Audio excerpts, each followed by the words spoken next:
चल।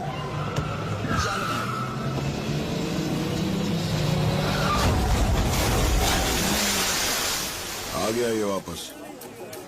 पहली एंट्री पर इतना बवाल नहीं करता ये जितना दूसरी एंट्री पर करता है। पुष्पा, क्या हुआ? तुम्हारी वजह से मैं प्रेसिडेंट बना।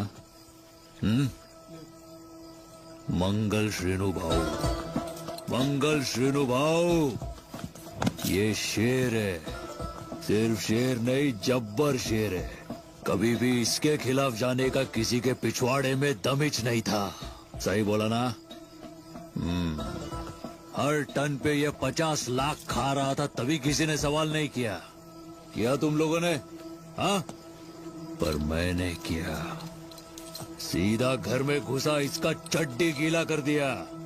पुष्पा नाम सुन के फ्लावर समझे क्या? फायर है मैं, आए कि नहीं?